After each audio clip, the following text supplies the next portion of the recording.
வணக்கம் வணக்கம் வணக்கம் மக்களே, welcome back to our channel spread love Sathish and மூ. நாங்கள் சிரிச்சுக்கிட்டே இன்ட்ரோ கொடுத்தாலும் உண்மையிலேயே வந்து எனக்கு மனசு ரொம்ப ஒரு மாதிரி ஹார்டாக தான் இருக்குது.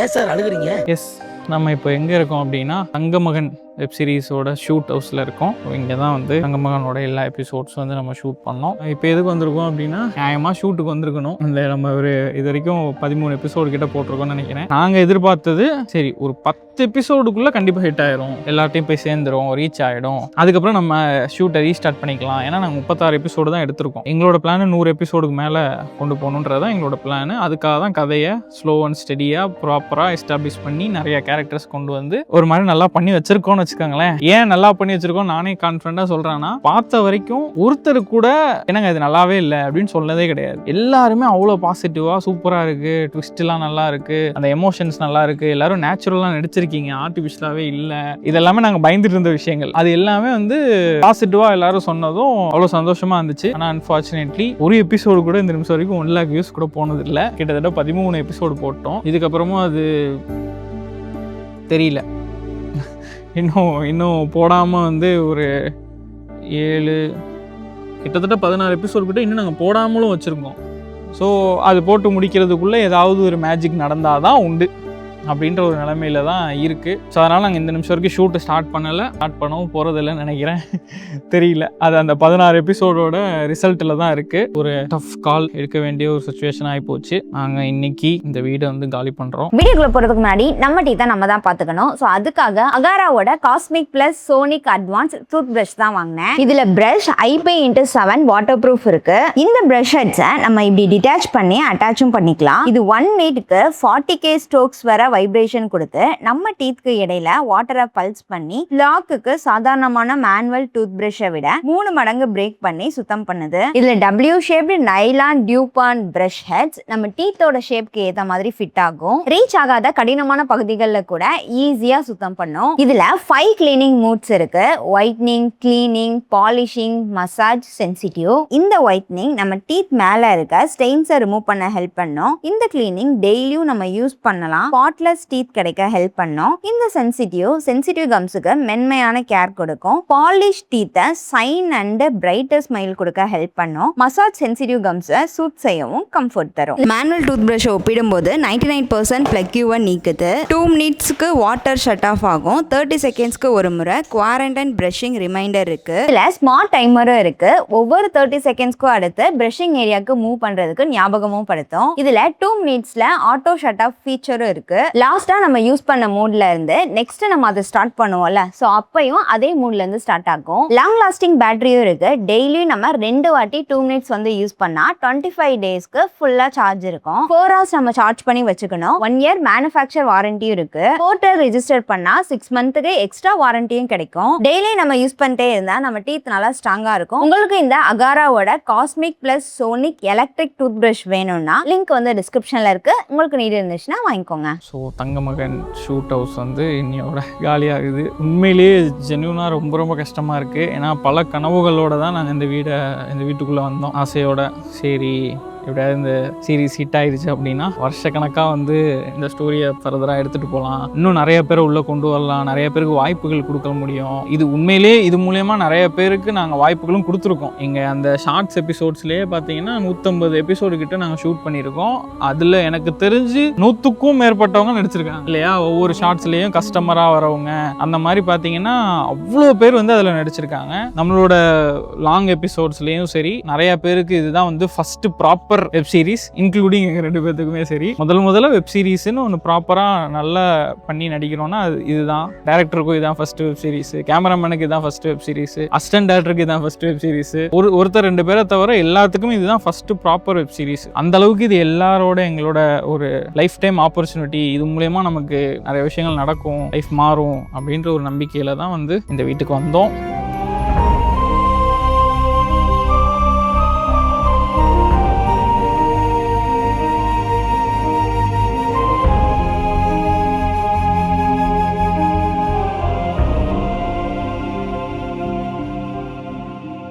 ஸோ நல்லபடியாக நிறையா ஷூட்டும் பண்ணோம், எல்லாமே பண்ணோம். பட் நம்ம எதிர்பார்த்த ரிசல்ட் இல்லை. நிறைய அதை நம்பி இன்வெஸ்ட் பண்ணியிருக்கோம், லட்சக்கணக்கில் இன்வெஸ்ட் பண்ணியிருக்கோம். நானும் சண்முகம் லட்சக்கணக்கில் இதில் செலவு பண்ணியிருக்கோம். அதில் ஒரு ரூபா கூட இந்த நிமிஷம் வரைக்கும் நாங்கள் ரிட்டர்ன் எடுக்க முடியுமானும் தெரியல, எடுக்கிறதுக்கான வாய்ப்புகளும் கம்மியாயிடுச்சு. ஸோ எல்லாருமே வந்துட்டு ஏன் நீங்கள் வந்து கன்சிஸ்டண்ட்டாக போட மாட்டேறீங்க, இப்போ கூட நீங்கள் வந்து கமெண்ட்டில் நிறைய பேர் அதான் சொல்ல போகிறீங்க, நீங்கள் கன்சிஸ்டண்ட்டாக போடலை அதனால தான் வந்து ஓடலை அப்படின்னு சொல்லுவீங்க. நாங்கள் ஒரு லாங் கேப் வந்து இப்போ ரீசெண்டாக எடுத்தோம். அது எப்போ எடுத்தோம்னா 13 எபிசோடு போட்டதுக்கப்புறம் தான் எடுத்தோம். அது வரைக்குமே ஆல்மோஸ்ட் எல்லா வீக்லேயும் அப்படியே மிஸ் ஆனாலும் ஒரு 2 வீக்ஸ்லையாவது கண்டினியூ பண்ணி தான் அந்த 12 எபிசோட்லேருந்து 13 எபிசோடு வரைக்கும் போட்டோம். 13வது எபிசோடுக்கு அப்புறம் தான் எங்களுக்கே லிட்டரலி மனசே விட்டுருச்சு, என்னடா இது இவ்வளோ பண்ணி வச்சுருக்கோம், இவ்வளோ செலவு பண்ணி வச்சிருக்கோம், ஒரு ரிசல்ட் கூட இல்லையே, இது ஃபர்தரா என்ன பண்ணலாம், இதுல ஏதாவது சில விஷயங்கள் பண்ணலாமா, ஒரு கிவ் அவே மாதிரி பண்ணலாமா அப்படின்னு சொல்லிட்டு அந்த ஃபுல் மூவி கட்டில் கூட நாங்கள் கிவ் அவே அனௌன்ஸ் பண்ணியிருந்தோம். அந்த கிவ் அவே கூட பாதி பேத்துக்கு இல்லை, யாருக்குமே தெரியாது, ஏன்னா யாருமே பார்க்கல அந்த வீடியோஸ். அதெல்லாம் கிவ் அவே எல்லாம் கொடுத்துருக்கோம். சரி ஓகே, ஆடியன்ஸை வந்து கொஞ்சம் என்கேஜா பார்க்க வைக்கலாம், அவங்கள பார்ட்டிசிபேட் பண்ண வைக்கலான்றக்காக கிவ் அவே அனௌன்ஸ் பண்ணி அதில் பண்ணியிருக்கோம். அதையுமே யாருமே பார்க்கல.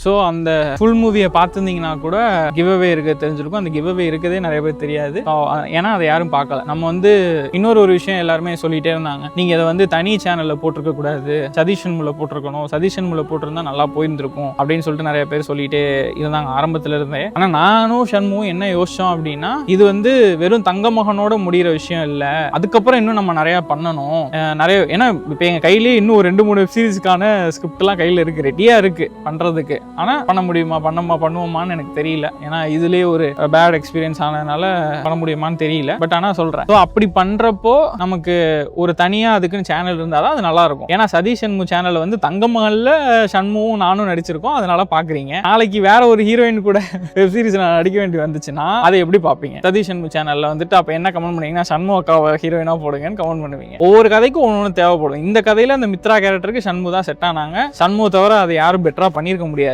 அதனால அவங்க தான் அதில் நடிச்சிருக்காங்க. பட் வேற ஒரு கதையில் வேற ஒரு நீட் இருக்கப்போ அதுக்கு கண்டிப்பாக வேற ஹீரோயின் தேவைப்படுவாங்க. அண்ட் நான் மட்டும் இல்லை, இன்னும் ஃபர்தரா வேற ஹீரோ வேற ஹீரோயின் வச்சுமே நாங்கள் பண்ணணுன்ற ஐடியாவில் இருந்தோம். ஸோ அப்படி இருக்கப்போ அதை வந்து சதீஷ் சண்முல போட்டால் கரெக்டாக இருக்காதுனால தான் தனியாக ஒரு சேனலில் பண்ணணும்னு சொல்லிட்டு பண்ணோம். இதுதான் முதல் இது. ஸோ அந்த தனி சேனல்ன்ற டிசிஷனும் ஒரு தப்பான டிசிஷனாக இருக்காதுன்னு நினைக்கிறேன். ஏன்னா அதனால தான் அப்போ தான் வந்து நம்ம அடுத்தடுத்து பண்ண முடியும் இல்லைங்களா. ஸோ அதுக்காக தான் அந்த டிசிஷன் எடுத்தோம். அதை நிறைய பேர் கிரிட்டிசைஸ் பண்ணியிருந்தாங்க. ஈவன் இதுல இருந்த டீம்ல இருக்க மெம்பர்ஸே வந்து சதீஷ் சண்முலே போட்டிருந்துருக்கலாமே, அதில் போட்டிருந்தா நல்லா போயிருந்திருக்கும் அப்படின்னு சொல்லி சொன்னாங்க. இந்த ஒரு டிசிஷனுக்கு, இந்த ஒரு ஐடியாக்காக தான் நாங்கள் தனியாக அப்படி பார்த்தா சதீஷ் சண்முலையும் நாங்கள் போட்டோம். அது உங்களை யாருக்குமே தெரியாதுன்னு வச்சுக்கோங்களேன். சதீஷ் சண்முல இது வரைக்கும் ஒரு 4-5 தடவை தங்கமகன் எபிசோடு ரிலீஸ் பண்ணி வித்தின் ஒரு 1 டேலேயே டெலீட் பண்ணியிருக்கோம். ஏன் அப்படின்னா அந்த தனி சேனலில் போனதோட இங்கே கொடூரமாக கேவலமாக வியூஸ் போச்சு. அது ஏன்னே தெரியல, ஏன் அவ்வளோ கம்மியாக இங்கேயே போகுது அப்படின்னு. ஈவன் இப்போ இந்த ஃபுல் மூவியே பார்த்தீங்கன்னா டிஎம் ஒரிஜினல்ஸ்லேயும் இருக்கும், சதீஷ் சண்முலையும் நாங்கள் ரிலீஸ் பண்ணியிருக்கோம். டிஎம் ஒரிஜினல்ஸ்ல 6000 வியூஸ் போயிருக்கு, அதுவே ரொம்ப கம்மி இல்லையா. நான் சரி ஒரு 50,000 வியூஸ் ஆகுது போகும்னா எதிர்பார்த்து அதை நாங்கள் போட்டோம். ஆனால் சதீஷ் சண்முல போட்டது வெறும் 2000 வியூஸ் போயிருக்கு இந்த நிமிஷம் வரைக்கும். அப்போ சேனல் மேட்டர் இல்லை, பீப்புள் பார்க்கணும், பீப்புள்கிட்ட போய் சேரணும், அதுதான் விஷயம். அது சேரலை, அதுதான் இப்போ நம்ம இந்த வெப் சீரிஸ் இந்த அளவுக்கு மோசமாக போனதுக்கான ரீசன். சரி ஓகே, ஏன்டா வியூஸ்ன்னு அடிச்சுக்கிறீங்க அப்படின்னு சொல்லிட்டு சில பேர் நினைக்கலாம். அதுக்காக தானே பண்ணுறோம், அதுக்காக தானே உழைப்பு போட்டிருக்கோம். எல்லாரும் போய் ஒரு படம் எடுக்கிறாங்க, ஒரு சீரியல் எடுக்கிறாங்கன்னா அதை மக்கள் எல்லாரும் பார்த்தா தானே அது சக்ஸஸ் ஆக முடியும். அதுக்காக தானே அதை பண்ணோம். ஏன்னா இப்போ நம்ம ஒரு விளாக் வீடியோ ஏதோ ஒரு நாங்கள் 2 பேரும் ஏதோ ஒரு எங்கேயோ போயிட்டு ஒரு விளாக் பண்ணி போடுறோம், அந்த வீடியோ வந்து 10,000 வியூஸ் தான் போகுது, 5000 வியூஸ் தான் போகுதுன்னா சத்தியமாக கவலைப்பட மாட்டோம். ஓகே அது எதுவும் நல்லா இல்லை, வேற ஒன்று நல்லா பண்ணிட்டு போயிட்டே இருப்போம் அப்படின்னு சொல்லிட்டு போயிருப்போம். ஏன்னா அதில் நாங்கள் எந்த அமௌண்ட்டும் ஸ்பெண்ட் பண்ண போகிறதில்ல. எங்களோட டீமுக்கான சேலரி அந்த விஷயங்கள் தான் இருக்கும்னு வச்சுக்கோங்களேன். அது எங்களுக்கு பழகி போயிடுச்சு 4-5 வருஷமாக பண்ணதுனால. ஸோ அதை நாங்கள் பெருசாக எடுத்துக்க மாட்டோம். ஆனால் ஒரு வெப் சீரிஸ்ன்னு ஒன்று பண்ணுறதுக்கு பின்னாடி அவ்வளோ பெரிய உழைப்பு இருக்குது, அவ்வளோ பெரிய காசு இருக்குது. நடிக்கிறவங்களுக்கு ஒரு பேமெண்ட் பண்ணி ஆகணும், மியூசிக்கு காசு, கலர் கிரேடுக்கு காசு, டப்பிங்க்கு காசு அப்படின்னு சொல்லிட்டு நாங்கள் இன்னைக்கு தேதிக்குள்ளே தங்கமகனில் மட்டுமே எனக்கு தெரிஞ்சு நானும் சண்முகம் கிட்டத்தட்ட ஒரு 4 லட்சம் வரைக்கும் செலவு பண்ணியிருக்கோம். 1 ரூபா கூட என்ன எடுக்கல. ஸோ அப்படி இருக்கும் போது எதிர்பார்க்கறதுல தப்பு இல்லை. நாங்கள் எதிர்பார்த்து நாங்கள் ஒன்றும் பேராசை கூட படலை. சரி ஒரு 4 லட்சம் வியூஸ் 5 லட்சம் வியூஸ் போனால் போதும், நல்லா இருக்குமே, நம்ம தொடர்ந்து பண்ணலாமே, இதை இன்னும் பயங்கரமாக எடுத்துகிட்டு போகலாமே, அவ்வளோ ஐடியாஸ் இருந்துச்சு தங்கமகனுக்குள்ளேயே. வந்து அதனால தான் இத்தனை கேரக்டர்ஸ் கொண்டு வந்தது. ஈஸியாக வந்துட்டு ஒரு லவ் ஸ்டோரி எடுத்துகிட்டு ஹீரோ ஹீரோயின் மட்டும்தான் அப்படின்னு சொல்லிட்டு பண்ணிட்டு போகிறதுக்கு ரொம்ப நேரம் ஆயிருக்காது. அது இன்னுமே கொஞ்சம் ஈஸியாக பண்ணியிருந்திருக்க முடியும். ஆனால் நாங்கள் வந்து இல்லை, நம்ம ஆடியன்ஸுக்கு என்ன பிடிக்குமோ அதை பண்ணுவோம், ஃபேமிலியாக உட்காந்து பார்க்கணும், வல்கராக எதுவுமே இருக்கக்கூடாது, ஃபேமிலியாக பார்க்குற மாதிரி ஒரு ஃபேமிலி ஸ்டோரி எடுக்கணும்னு நினச்சி தான் இதை நாங்கள் எடுத்தோம். ஒருவேளை லவ் ஸ்டோரி பண்ணியிருந்தா பார்த்துருப்பீங்களோ ஒன்றும் தெரியல. பட் எனிவே இது ஒரு நல்ல லெசன் தான் பண்ணுவோம். ஆனால் இப்போ நாங்கள் ஒரு டிசிஷன் என்ன எடுத்துருக்கோம்னா, எஸ் இந்த வீடை வந்து காலி பண்ணுறோம். ஏன் அப்படின்னா இந்த வீட்டுக்கு நாங்கள் குடி வந்து 2 வருஷம் ஆச்சுன்னு நினைக்கிறேன். குடி வந்து இல்லை, ஷூட்டுக்காக தான் இந்த வீடை நம்ம வாடகைக்கு எடுத்தோம். 2 வருஷம் ஆயிடுச்சு. 2 வருஷமாக வந்து இந்த 2 வருஷத்தில் நாங்கள் மொத்தத்துக்கே ஒரு 2 மாதம் கூட இந்த வீட்டில் நாங்கள் ஷூட் பண்ணியிருக்க மாட்டோம். முதல்ல பல்காக 12 எபிசோட் எடுத்தப்போ ஒரு 20 நாள் ஷூட் பண்ணோம். அதுக்கப்புறம் சில்லறையாக சில நாட்கள் எடுத்தோம். எனக்கு தெரிஞ்சு 2 மாதத்துக்கும் கம்மியாக தான் நாங்கள் இந்த வீடையே நாங்கள் யூஸ் பண்ணியிருக்கோம். ஆனால் 2 வருஷமும் மாதம் நான் வாடகை கொடுத்துருக்கேன். இதுக்கப்புறம் நம்ம எப்போ கண்டினியூ பண்ண போகிறோம்னு தெரியல. ஸோ அப்போ நம்ம இந்த வீட்டுக்கு நம்ம வாடகை கொடுக்குறது கொஞ்சம் மாதம் கொடுக்குறது கொஞ்சம் சிரமமாக இருந்துச்சு. அதனால தான் சரி காலி பண்ணிடுவோம். அதுக்கு மேலே கண்டினியூ பண்ணணும்னு தேவை வந்துச்சுன்னா நம்ம அதை அப்போ பார்ப்போம். ஏன்னா நாங்கள் இன்னும் அந்த 16 எபிசோடுக்கு மேலே போட வேண்டியிருக்குல்ல. ஸோ அதை போட்டு முடிச்சதுக்கப்புறம் நம்ம ஒரு டிசிஷன் எடுத்துக்கலாம், கண்டினியூ பண்ணுறதா வேணாமான்றதை அப்போ முடிவு பண்ணிக்கலாம். அதனால் இப்போதைக்கு இதை காலி பண்ணிடலாம் அப்படின்னு சொல்லிட்டு முடிவு பண்ணியிருக்கோம். இந்த வீட்டு ஹவுஸ் ஓனருமே ரொம்ப ரொம்ப தங்கமான மனுஷன் தான் சொல்லணும். ஏன்னா இந்த விஷயத்த சொல்லி நான் அவர்கிட்ட காலி பண்ணிக்கிறேன்னு சொன்னப்போ அவர் லிட்ரலி, சதீஷ் ஒரு 3 மாதம் டைம் எடுத்துக்கோங்க, நீங்கள் எனக்கு வாடகை கூட கொடுக்க வேணாம், ஏன்னா நீங்கள் ஒரு நல்ல விஷயத்துக்காக இதை ட்ரை பண்ணீங்க, இதை ஆரம்பிச்சிங்க, தயவு செஞ்சு நீங்கள் காலிலாம் பண்ண வேணாம், ஒரு 3 மாதம் நீங்கள் எனக்கு வாடகையே கொடுக்க வேணாம், நீங்கள் இருந்து கண்டினியூ பண்ணுங்கள், நீங்கள் ஜெயிச்சிடுவீங்க அப்படின்னு எவ்வளவோ அவர் சப்போர்ட் பண்ணார். இருந்தாலும் அந்த 3 மாதத்துக்குள்ளே என்ன நடக்கும்ன்றது நமக்கு தெரியாது. 3 மாதம் கழிச்சு நிலைமை இப்படியேவும் இருக்கலாம், நல்லாவும் மாறலாம், இல்லை இதோட மோசமாகவும் மாறலாம். அது நம்ம கையில் எதுவுமே இல்லைன்றனால தான் இல்லை சார் வேணாம், அதுக்கு நான் வெளியே போய்க்கிறேன், எனக்கு தேவைப்படுச்சுன்னா நான் மறுபடியும் சொல்கிறேன், அந்த டைமில் கூட பார்த்துக்கலாம் அப்படின்னு சொல்லிட்டு சொன்னேன். உண்மையிலேயே எத்தனை ஹவுஸ் ஓனர் வந்து இந்த மாதிரி சொல்லுவாங்கன்னு எனக்கு தெரில. ஒரு நாள் கூட அவர் இந்த வீட்டு பக்கம் வந்ததே கிடையாது. இது வரைக்கும் எத்தனையோ ஹவுஸில் நாங்கள் இருந்திருக்கோம். இவர் வந்து உண்மையிலேயே தங்கமான மனுஷன். அவருக்கு நான் கண்டிப்பாக இது மூலமா நான் தேங்க்ஸ் சொல்லணும். ஏன்னா ஒரு நாள் கூட ஒரு வீட்டு பக்கம் வந்தது இல்லை. நாங்கள் நிறைய அட்ராசிட்டி பண்ணியிருக்கோம். இங்கே மேலே மாடியில் வச்சு லைட்டு போட்டு எடுத்திருக்கோம், ரோட்டில் வச்சு எடுத்திருக்கோம். ஸோ அக்கம் பக்கத்தில் பார்ப்பாங்க, மேபி யாராவது கம்ப்ளைண்ட் கூட பண்ணியிருக்கலாம் அவங்ககிட்ட. பட் அவர் எதுவுமே எங்ககிட்ட வந்து எதுவுமே கேட்டதில்லை, ஏன் எப்படி பண்ணுறீங்க எதுவுமே கேட்டதில்லை. ஃபுல் ஃப்ரீடமாக நாங்கள் நல்லபடியாக இது பண்ணோம். நாங்களும் அவருக்கு உண்மையாக எந்த அளவுக்கு இந்த வீட்டை நல்லபடியாக பார்த்துக்க முடியுமோ இது வரைக்கும் பார்த்துருக்கோம். இதுக்கு மேலேயும் இந்த வாடகை கொடுக்குறது இதில் கொஞ்சம் சிரமமாக இருக்குன்றனால தான் இப்போ நாங்கள் காலி பண்ணுறோம். எஸ், இதுதான் சுச்சுவேஷன். கடவுள்கிட்ட விட்டாச்சு. இதுக்கு மேலே நம்மளோட முயற்சியை போட்டாச்சு. நல்ல ஒரு ப்ராடக்ட்டை மக்களுக்கு உங்களுக்கு பிடிக்கிற மாதிரி ஒன்று பண்ணணும்னு சொல்லிட்டு ட்ரை பண்ணோம். அதை எங்கள் சைடு பண்ணிட்டோம். உங்கள் சைடும் நீங்கள் பார்த்து சப்போர்ட் பண்ணிங்கன்னா நல்லாயிருக்கும். ஏன்னா எஸ், இதுக்கு முன்னாடி நிறைய பேரோட கனவுகள் இருக்குது. பார்ப்போம். சரி வாங்க போயிட்டு காலி பண்ணுவோம். Okay okay okay, shall we start? கொடுங்க, நான் கேமரா பண்ணுறேன். கேமரா பண்ண சொல்லிட்டு நீ அப்படியே எஸ்கேப் ஆகுது. கழட்டுங்க. இதெல்லாம் நான் கழட்ட மாட்டேன். இப்போ எதெல்லாம் நீ கழட்டுவ? போய் செல்ஃப் பண்ணுறேன். இது லாஸ்ட் பண்ணிக்கலாம். இதெல்லாம் ஈஸியான வேலை தானே. சரி, ஏதாவது கஷ்டமான இந்த சோஃபாவை தள்ளி வெளியே போடு. அதெல்லாம் வண்டி வந்தோடனே தள்ளிக்கலாம். ஓகே, இப்போ இந்த கட்டெல்லாம் வந்து நம்ம ஞாபகம் இருக்கா? ஞாயிற்றுக்கிழமை சந்தையில் போயிட்டு வாங்கிட்டு வந்தோம் ஷூட்டுக்காகவே. சண்டே சந்தையில் போய் வாங்க. சிவு வா, உனக்கு நான் வேலை சொல்கிறேன். அப்ரண்டிஸா? அப்படின்னா சம்பளமே இல்லாம வேலை செய்யறவங்க. நீ சிவா வேணாண்டா, பாத்திரம் கிச்சனை கிளியர் பண்ணு. நீ கிச்சனை என்னென்ன இது பண்ணணுமோ கிளியர் பண்ணு. எனக்கு தெரிஞ்சு கிச்சனுக்கு வந்து இது தேவைப்படும், சாக்கு கண்டிப்பாக வேணும். நிறைய பாத்திரங்கள் இருக்கு. ஒரு 1 மந்த்தாக நாங்கள் பறவை இல்லாதனால பயங்கர தூசியாகி போய் கிடக்கு. ஸோ அதெல்லாமே கிளியர் பண்ணி கொண்டு போகணும். ஸோ இங்கேருந்து காலி பண்ணி ஒரு சில விஷயம் நம்ம வீட்டுக்கே போக போகுது, ஒரு சில விஷயம் அப்பாவோட ஆஃபீஸ்க்கு போக போகுது. அங்கே போய் இப்போதைக்கு வச்சுக்கலாம் அப்படின்னு சொல்லிட்டு. இங்கே பார்த்தீங்களா, இங்கேயே கூட சிலிண்டர் இருக்குது நமக்கு. ஸோ எல்லாமே ரெடி பண்ணோம் இந்த வீட்டுக்காக. கேஸு சிலிண்டர் எல்லாமே ரெடி பண்ணோம். ஒரு மாதமாக வரல, அதுக்குள்ளே பயங்கர டஸ்ட்டாகி போய் கிடக்கு வரணும். நம்மளோட ஸ்டாண்டு இதெல்லாமும் இருக்குது. இதெல்லாம் திருப்பி நம்ம ஆஃபீஸ்க்கு அப்படி கொடுக்க வேண்டியது தான். இந்த ஃப்ரிட்ஜை வந்து ஆக்சுவலாக இந்த ஃப்ரிட்ஜை வச்சுட்டு தான் நம்ம புது ஃப்ரிட்ஜ் வாங்கினோம். ஸோ இது பெருசாக ஒர்க் ஆகாது, ஏதோ இஷ்யூ இருக்குதுன்னு நினைக்கிறேன். பட் இது ஏதாவது ஷூட்டுக்கு தேவைப்படும், அதனால் கொண்டு போய் வேறு எங்கேயாவது வச்சுக்கலாம். ஆக்சுவலாக எனக்கு இப்போ வரைக்குமே இந்த வீடை காலி பண்ணுறோம் அப்படின்னு சொல்கிறத வந்து கொஞ்சம் ஏற்றுக்க முடியல தான். ஏன்னா நம்ம தங்க மகன் மட்டும் இல்லாமல் இங்கே இன்னும் நிறையா ஷூட்ஸ் எடுக்கணும், அடுத்தடுத்த வெப் சீரிஸுமே எடுக்கணும் அப்படிலாம் நிறையா பிளான் இருந்துச்சா. அது எல்லாமே கொலாப்ஸ் ஆயிடுச்சு அப்படின்றதான் கொஞ்சம் ரொம்ப மனசு கஷ்டமாக இருக்குது. நம்மளோட முயற்சிகளை பண்ணோம், நல்ல எண்ணத்தோட நல்ல வரணும் அப்படின்றதுக்காக இதை பண்ணோம். பட் நேரங்கள் சரியில்லை. சனி பெயர்ச்சி, சனி பகவான் நிறைய காட்டிட்டா இருந்தால் சொல்லணும். நிறைய பேர் வந்து எங்கே அந்த ஒயிட் காருங்கன்னு சொல்லிட்டு கேட்டுகிட்டே இருந்தீங்கல்ல. அது நான் ஏற்கனவே வீடியோவில் சொல்லியிருந்தேன். ஆனாலும் நிறைய பேருக்கு இப்போ கூட ரீசெண்டாக கமெண்ட் பண்ணிகிட்டு இருந்தீங்க ஒயிட் காருங்கன்னு. ஆக்சுவலாக அந்த ஒயிட் காரை சேல் பண்ணி வந்த 4 லட்சத்தை தான் அப்படியே தூக்கி இங்கே போட்டோம்.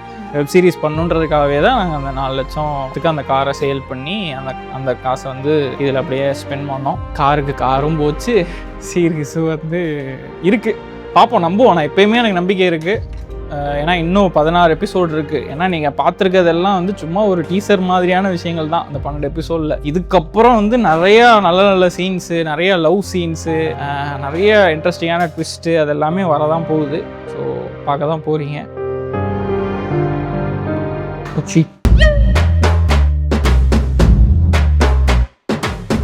ஓகே, ஆல்மோஸ்ட் எல்லாமே ரெடி ஆயிடுச்சு. கிளம்புறதுக்கு ஏற்ற மாதிரி எல்லாமே கழட்டிட்டோம். வண்டியும் வர சொல்லியாச்சு. வண்டி வந்துருச்சுன்னா நான் என்ன பண்ணுவேன் பெருமானே.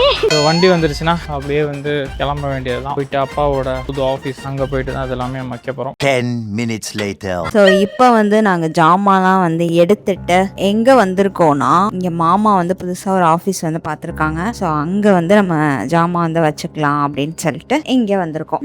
இது வந்து 2nd ஃப்ளோரில் வந்து இருக்குது. இதுக்கு மேலே மொட்டை மாடி. அங்கே பாருங்க ஜாமான்லாம் வந்து இறக்கிக்கிட்டு இருக்காங்க. நம்ம வந்து கீழே போய் நின்றுட்டு பாஸ் பண்ணலாம்.